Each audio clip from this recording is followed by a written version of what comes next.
حمدا كثيرا طيبا مباركا فيه كما يحب ربنا ويرضى. أشهد أن لا إله إلا الله وحده لا شريك له وأشهد أن محمدا عبده ورسوله. اللهم صل على محمد وعلى آل محمد. Alhamdulillahilladzi bi ni'matihi tatimmu shalihat. Alhamdulillah kita bertemu kembali ya di malam hari ini. Insyaallah kita lanjutkan pembahasan kita terakhir di November ya, 17 November. Di Desember kemarin berhalangan hadir karena keluar kota ya. Sekarang kita lanjut Al-Babur Rabi' Asyar fi Salatul Kusuf ya. Kita udah bahas di pertemuan sebelumnya yaitu tentang salat Jumat, kemudian istisqa ya. Itu sudah selesai. Sekarang kita masuk di bab selanjutnya ya. Salat Id juga sudah. Jadi kurang lebih sedikit lagi kita shalah selesai. Itu nanti salatul janaiz. Ini bagusnya praktek. Kemudian masuk ke kitab zakat. Jadi sudah selesai.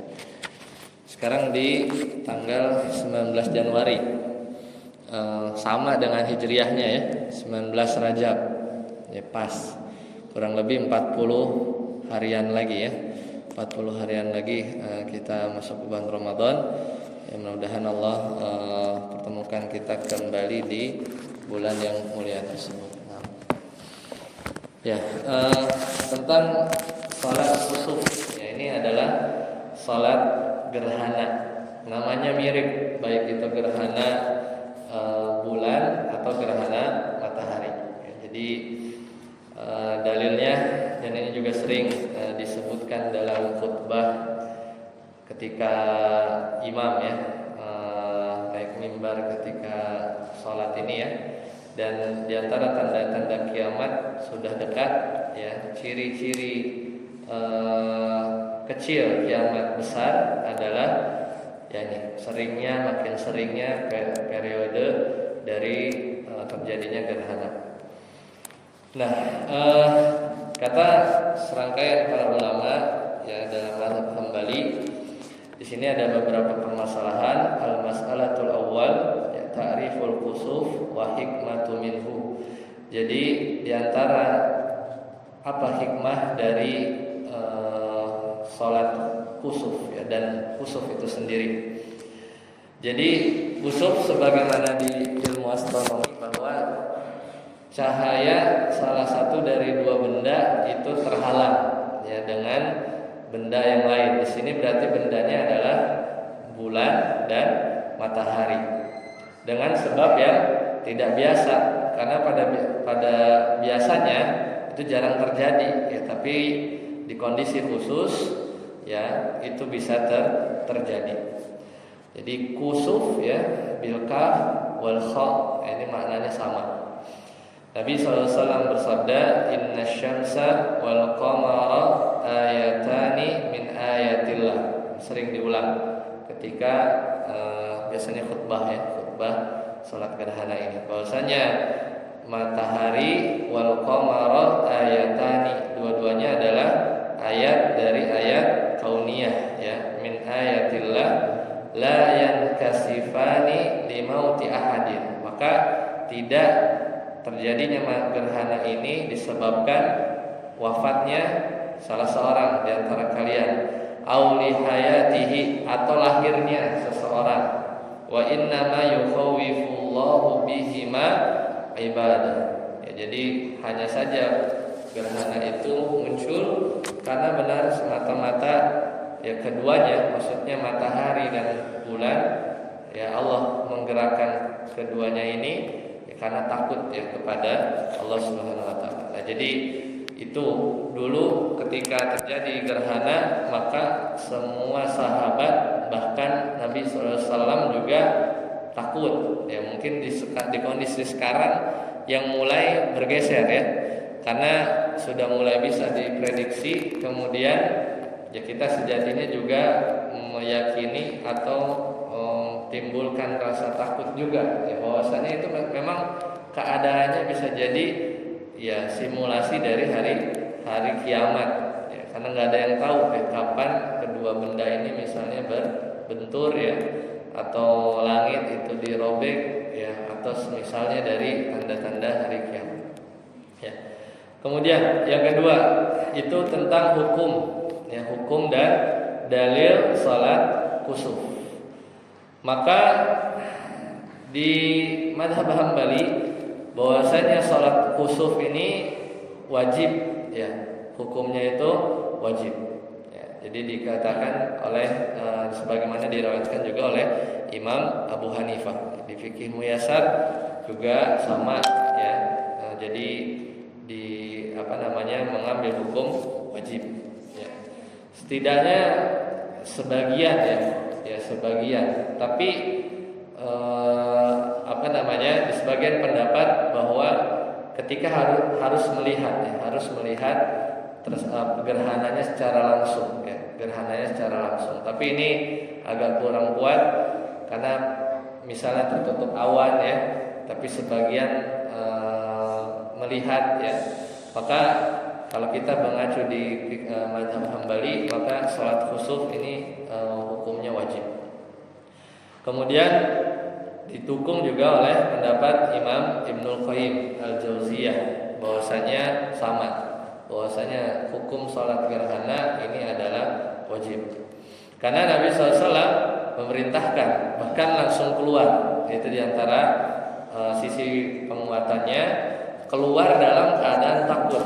Ya, kalau kadang kita keluar cari-cari ya, mana gerhananya, ya mana gerhananya. Tapi hikmahnya atau keadaan dulu itu keluar dengan rasa takut ya, seperti itu. Ini diantara hukum yang dikuatkan, yang dirajihkan dalam mazhab Hambali.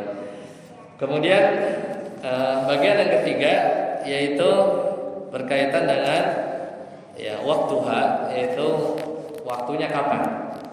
Idza sama perintahnya, idza ra'aitum syai'an min dzalika, kalau kamu melihat sesuatu min dzalika, maksudnya dari gerhana tadi, fasallu, jadi dikaitkan dengan syarat ya, kemudian menggunakan fa ya, yang maknanya adalah ya tartib langsung ya, tidak ada jeda. Fasallu hatta yanjaliya, sampai entah matahari atau bulan itu muncul lagi. Jadi waktunya dari awal sampai selesai, dari awal sampai selesai. Itulah mengapa kadang sholatnya pun agak lama ya, agak lama. Bukankah ketika sholat kita nggak melihat, kan nggak ngecek juga kan? Kita sholat ya sholat, mungkin dalam ruangan, dalam ruangan. Tapi ya memang biasanya periodenya ya, bahkan di keilmuan sekarang itu sudah bisa diprediksi ya jamnya berapa gitu ya. Tapi kita juga bisa menyaksikannya juga ya, bisa menyaksikannya juga apakah hitungannya benar atau tidak. Tapi di periode itu maka kewajiban dari salat khusuf ini juga berlaku ya, ini juga berlaku. Nah, tata caranya itu lengkap, hadis diriwayatkan oleh Imam Muslim. Jadi waktu itu di zaman Nabi SAW terjadi gerhana matahari, berarti siang ya, terjadi gerhana matahari. Jadi waktu itu panas lagi ya. Fasalla bi ashabiha, kemudian Nabi SAW salat bersama para sahabatnya. Fa'aqala al-qiyam, ini diantara sifat dari salat gerhana, jadi panjang ya. Hatta ja'alu yakhirruna thumma raka'a fa'aqala thumma rafa'a fa'aqala. Sama. Jadi ketika beliau mengimami para sahabat, kemudian beliau memperlama dirinya, kemudian mulai tertunduk ya, kemudian beliau ruku ya, kemudian beliau memperlama rukunya, kemudian bangkit lagi ya, i'tidal, kemudian memperlama berdirinya, kemudian ruku lagi ya. Jadi rukunya ada dua ya. ruku lagi, kemudian memperlama rukunya, kemudian bangkit lagi, ya, memperlama berdirinya, summa sajadatain, kemudian sujud, ya, sujud dengan 2 kali sujud normal. Summa qama fa sana'a nahwan min dzaka fa kanat 4 raka'atin wa 4 sajadatin. Ya, jadi beliau di rakaat selanjutnya itu mengulang semisal yang di rakaat yang pertama, kemudian beliau melakukannya, ya, dengan jumlah 4 ruku dan 4 sujud. Ya. Sujudnya ada 4, rukunya ada 4. Ya, jadi sebagaimana yang kita biasa tahu, ya. Ya, jadi bahkan memang di rukunya pun kita sekadar hampir cukup lama, ya, mirip dengan berdirinya. Nah, ketika sudah selesai, ya, karena momennya itu adalah rasa takut, ya, takut yang besar terhadap fenomena alam yang satu ini. Kemudian di momen inilah, ya, biasa, ya, dimasukkan atau disunahkan untuk melakukan memberi peringatan. Ya, biasanya kita suka mendapati, ya, imam, ya, berdiri, ya, di atas mimbar berkhutbah untuk memberi peringatan, memperbanyak sedekah tatkala itu, ya, supaya tidak lalai, ya, dari sisi dunia. Ya, jadi biasa kita khutbah. Nah, ketika sholat sudah selesai tapi gerhana masih ada, ya, maka sholat khusuf nggak perlu ditambah lagi, ya, tidak perlu ditambah lagi. Jadi cukup, ya, kalau sudah selesai maka sudah bisa dicukupkan. Ya, jadi tidak perlu diulang, ya, tidak perlu diulang. Tapi yang dianjurkan adalah kita memperbanyak dari doa. Fasallu wad'u hatta yukshafa, sampai gerhananya itu hilang, ya, hatta yukshafa nabikum. Jadi sampai gerhananya itu hilang, ya, sampai gerhananya hilang. Maka kita dianjurkan untuk terus berdoa. Ya, selesai, ya. Itu sebagian catatan berkaitan dengan salat khusuf. Kita lanjutkan al-babul khamis, itu bab yang ke-15. Ini agak panjang, yaitu tentang salat janaiz, ya, salat janaiz. Terakhir daurah mandiin jenazah udah lama, ya. Udah lama banget. Kayak udah beberapa kali, ya, ini 2-3 kali, ya. Tapi memang kadang harus diulang. Kita murajaah, ya, di sini. Sekarang kita masuk di bab terakhir, ya, di kitab salat, itu bab tentang salat jenazah. Sebelum nanti masuk di kitab salat. Nah, sesuai namanya itu al-janaiz. Itu jamak, ya, jamak dari jenazah bahasa Indonesia. Maknanya sama. Kadang bi kasr jim, jadi bacanya jinazah. Itu juga sama, ya, dalam bahasa Arab, bisa 2. Nah, artinya, ya, ketika seorang mendapati saudaranya seorang muslim, kemudian dia wafat, ya, dalam keadaan muslim juga. Yang agak-agak ngeri itu adalah kalau kita baca di kitab tauhid, ya, terutama di bab, ya, barang siapa yang mengolok-olok agama, ya, qad kafartum ba'da imanikum, itu berselisih itu, ya. Orang yang suka ngolok-ngolok agama itu kayak udah bisa auto kufur, ya. Ya, bahkan ulama tuh sampai berselisih apakah kalau tobat diterima atau enggak, ya. Kalaupun diterima, berselisih lagi apakah dimakamkan ya ini hak dimandikan, kemudian dengan tata cara muslim atau enggak ya. Jadi tobatnya aja masih ada sampai ulama yang punya pendapat tidak diterima, pun diterima masih berselisih lagi apakah kalau nanti sudah kan hukumnya dieksekusi ya. Kalau kalau di negeri kaum muslimin yang menegakkan syariat Islam, mengolok-olok Allah ya, mengolok-olok Rasul agama gitu ya, simbol-simbol agama itu bisa dipenggal ya kalau di negeri-negeri kaum muslimin. Nah, itu apakah dia dimandikan, dikuburkan atau tidak? Nah, makanya pembahasan ini kita adalah normal ya, yang normal itu orang-orang yang secara zahir kita kenal wafat sebagai seorang muslim. Nah, hukumnya adalah wajib ya. Hukumnya adalah wajib. Kata Nabi SAW, iksiluhu ya. Jadi mandikanlah mayit bima'in wasidrin, dengan air dan daun bidara ya, daun bidara atau sidr ya. Jadi Nabi juga berkenaan dengan Zainab sama, igsilnaha salasan aw khamsan aw sab'an, mandikanlah ia ya 3, 5 atau 7 kali ya. Jadi sebagian riwayat sama riwayatnya dari Imam Bukhari dan Muslim. Itu berkaitan dengan hukumnya. Jadi kita mau bahas tentang sholatnya ya. Tapi kalau berkaitan dengan mandi, yaitu di pembahasannya terpisah, yaitu kalau bisa dibuat daurah.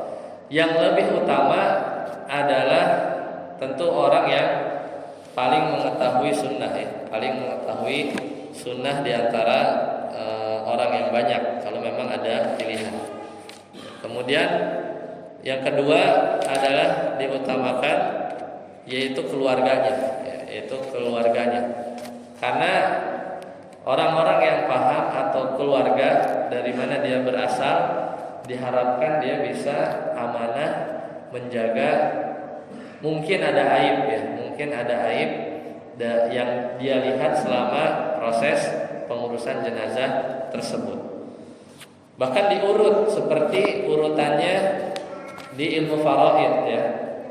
Ya kan kalau ilmu faraid ini ahli waris ya, atau mayit meninggalkan beberapa ahli waris diurut. Sampai kalau nggak ada sama kayak di di faraid sampai ke zawil arham. Itu yang dari sisi ibu ya biasanya. Itu kerabat-kerabat yang aslinya tidak punya bagian dari fard yang ditentukan ya. Dan juga bukan asobah, itu kan ring ketiga lah ya. Ring satunya kan yang udah ada bagian ya, kemudian asobah ya, ada di ring ketiganya. Itu kalau bisa diurut. Nah baru nanti dikafani ya, sebagaimana dan ini juga wajib, itu hukumnya wajib, karena ketika waktu itu ada seorang lelaki sedang ihram, kemudian naik unta, kemudian dia jatuh. Ya udah, akhirnya dimandikan ya, diurus ya. Kemudian Nabi SAW bersabda, wa kafinuhu, jadi kayak kafanilah ia fi thawbain, dengan 2 helai kain ya, dengan 2 helai kain. Tata caranya diproses pengurusan jenazah. Nah, baru setelah itu selesai, sebelum dikuburkan, maka ini yang masuk pembahasan kita, yaitu tentang sholat jenazah. Sholat jenazah. Mungkin kalau di di Mekah ya, Madinah itu setiap sholat fardu ada ya, biasanya suka ada ya waktu-waktu yang setelah sholat fardu itu sholat jenazah. Makanya biasanya kalau di travel itu, di antara buku-bukunya itu selain manasik mesti ada sholat jenazah, karena mungkin nggak aneh ya, tidak aneh jika nanti banyak gitu ya.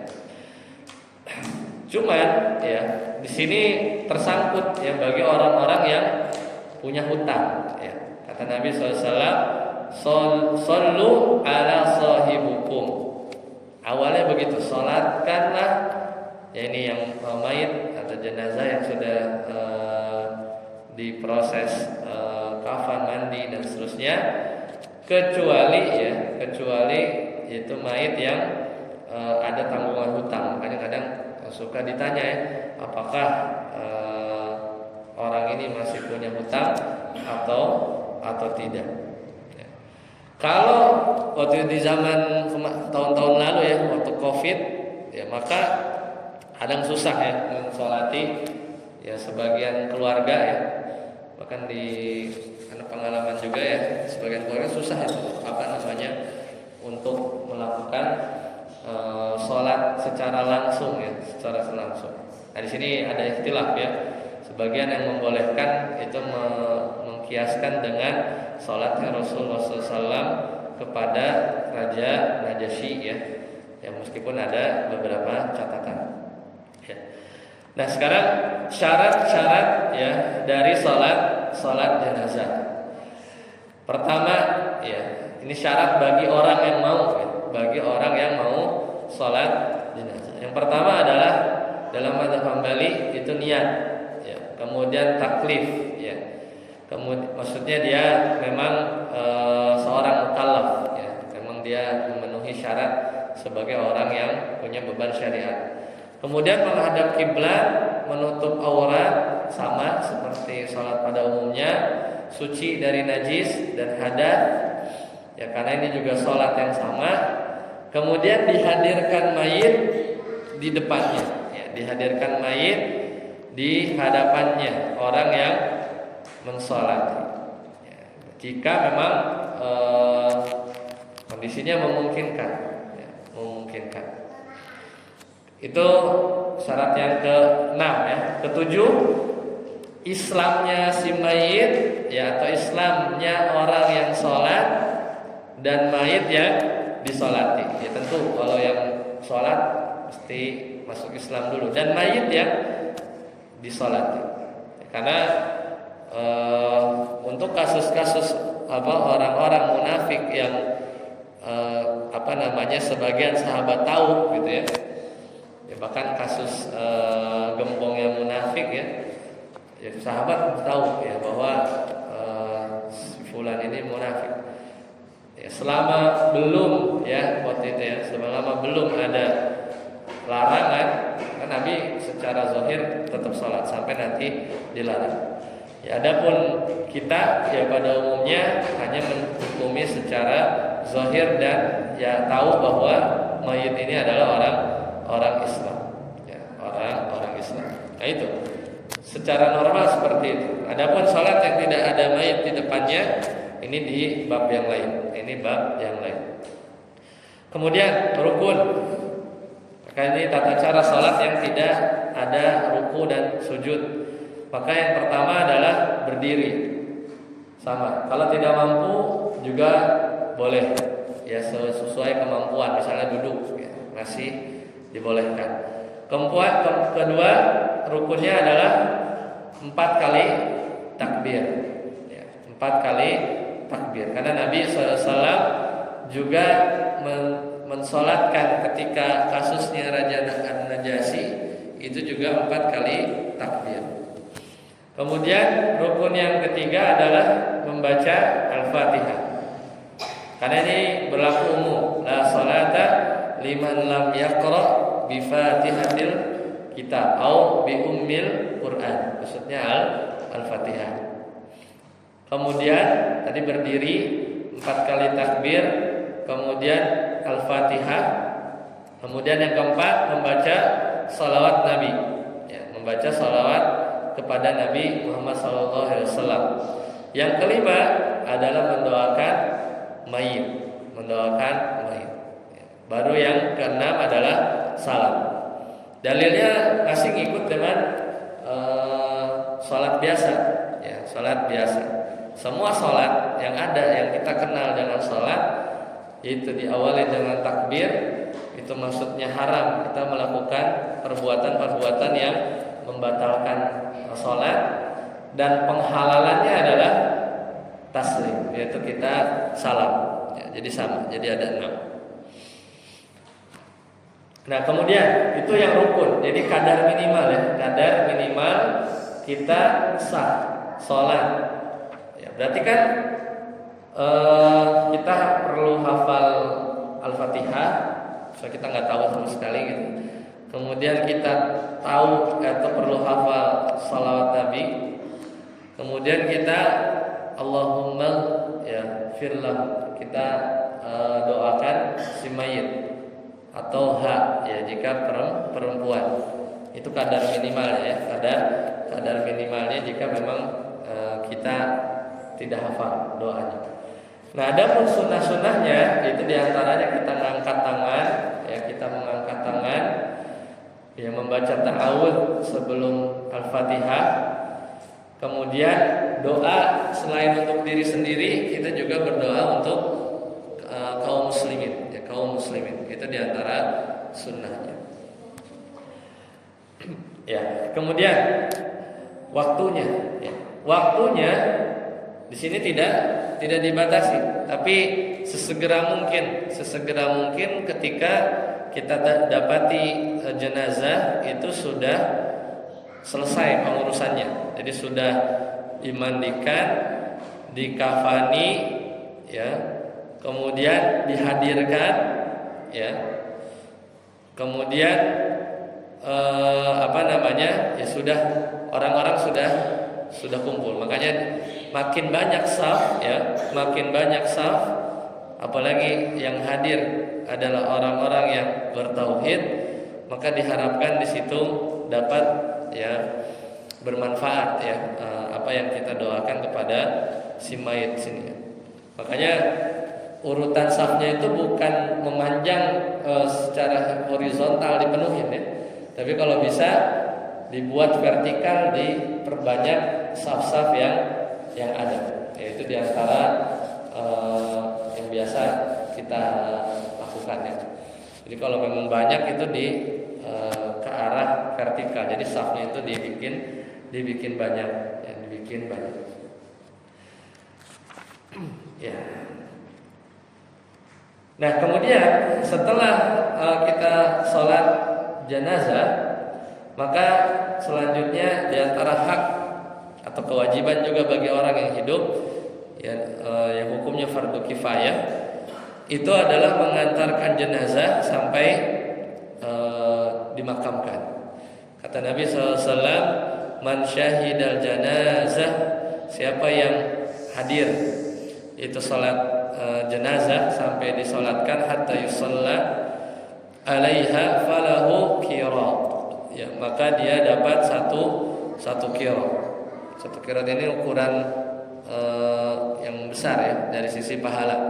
Wa man syahida hatta tudfana, kalau dia hadir sampai benar-benar dimakamkan, maka dia dapat 2 qirat. Wa mal qiratan, ya, apa itu 2 qirat? Itu sama kayak apa? Mithlul jabalain, sama kayak dua gunung, ya, al-azimain, gunungnya besar.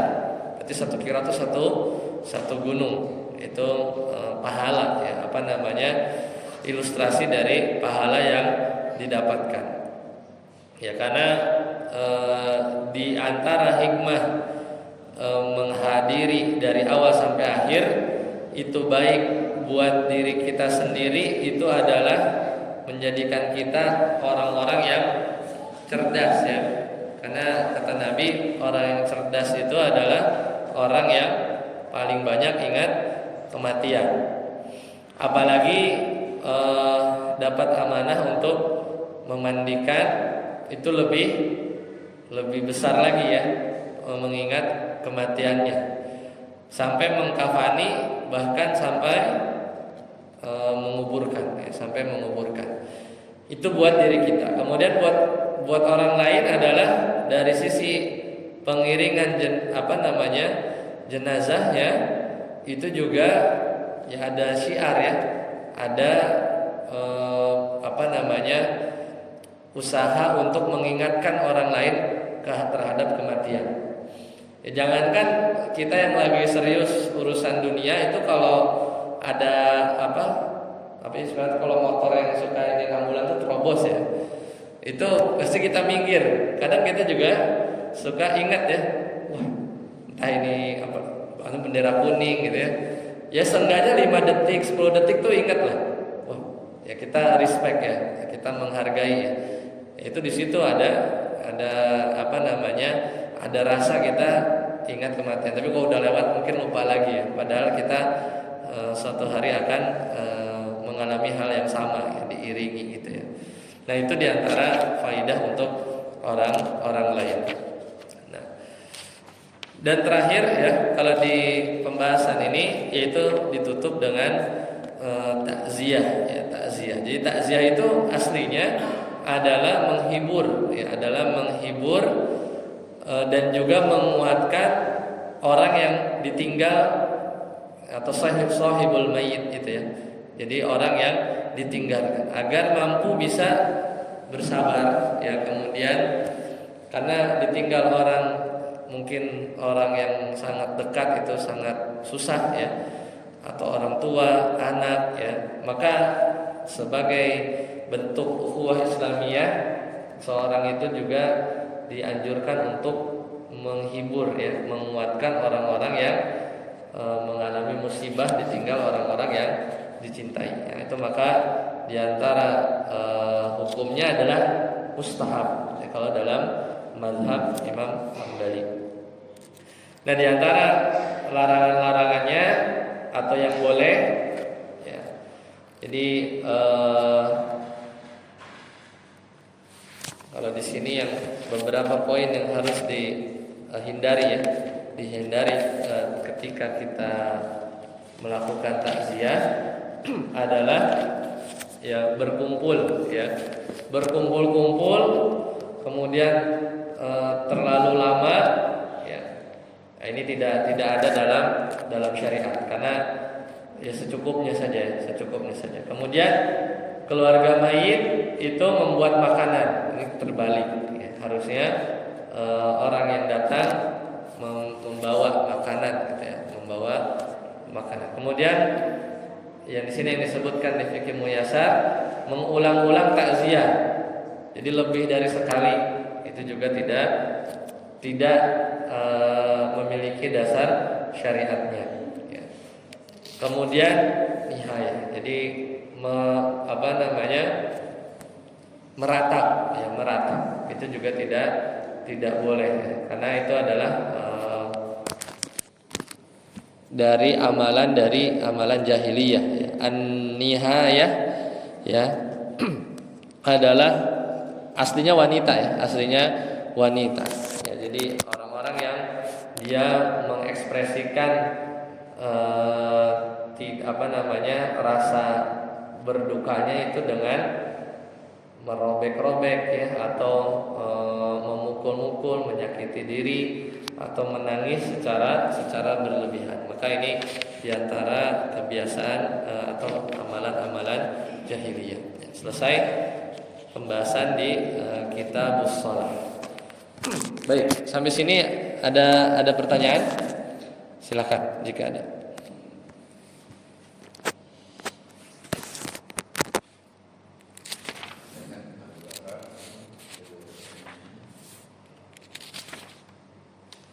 Kalau tidak kita masuk ya ke kitab selanjutnya, yaitu Kitab Zakat. Nah, kan masukin.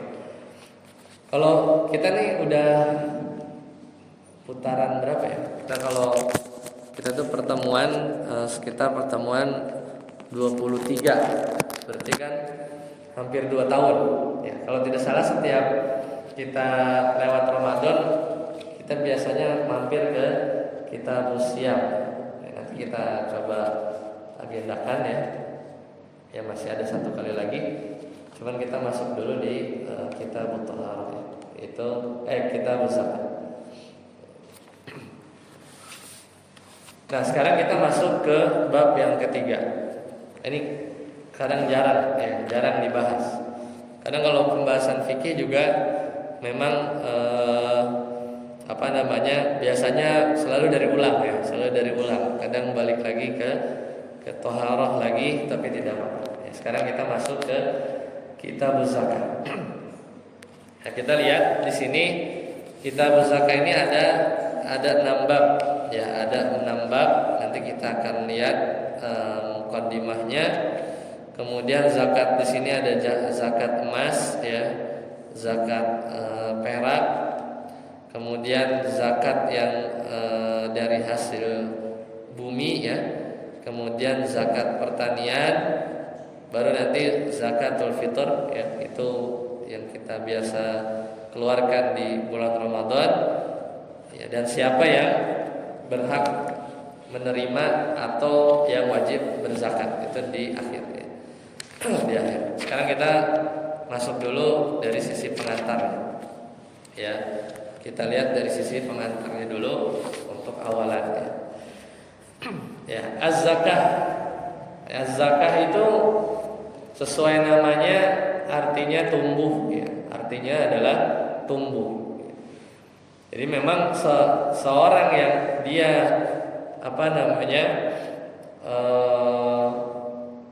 kalau dalam bahasa Arab, ya, bisa dikatakan zakah. Zakah itu maksudnya ya tumbuh, ya, biasa untuk tanaman.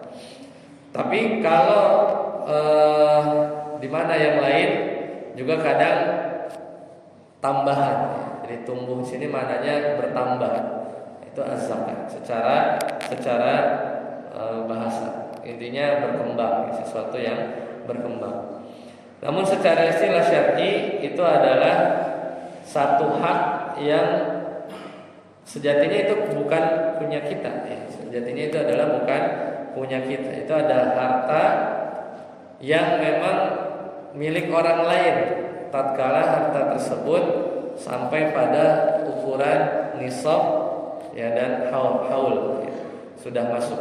Di zakat yang diperangi ketika di zaman Abu Bakar Siddiq, ya, di mana orang-orang tidak mau mengeluarkan zakat adalah zakat yang ini, ya. Zakat mal, ya, kalau paling mudahnya lah, ya, yang biasa kita kenal. Karena di situ meskipun 2,5%, impactnya besar, ya. Impactnya besar bagi kaum muslimin, terutama dalam pemerataan ekonomi. Maka itu zakat yang akan kita bahas. Makanya Allah Ta'ala berfirman, khudh min amwalihim, sampai-sampai Allah menggunakan fi'il amr untuk mengambil, ya, karena memang itu bukan punya dia. Kalau mengambil itu kan berarti kan sesuatu yang sejatinya bukan haknya, atau ada hak orang lain. Khudh min amwalihim shadaqatan, sedekah dalam makna ayat-ayat yang kadang dia dalam bentuk nakirah, kadang dimaknai dalam beberapa penafsiran itu maknanya zakat. Kalau secara mutlak sedekah. Tutahhiruhum wa tuzakkihim, ya, maka harta tersebut akan membersihkan dan menyucikan mereka. Itu konsep zakat. Ya, ada. Kalau dilakukan dengan baik, dan ini adalah diambil oleh orang-orang aslinya oleh ulil amri atau orang yang ditunjuk oleh pemerintah, ya. Meskipun nggak tahu nih dana zakat mau dialihkan buat apa gitu, ya. Dengar ya? Ada ya? Ya, dan nanti cari sendiri lah, ya, buat apa itu, ya, dana zakat itu hukumnya gimana tuh, ya.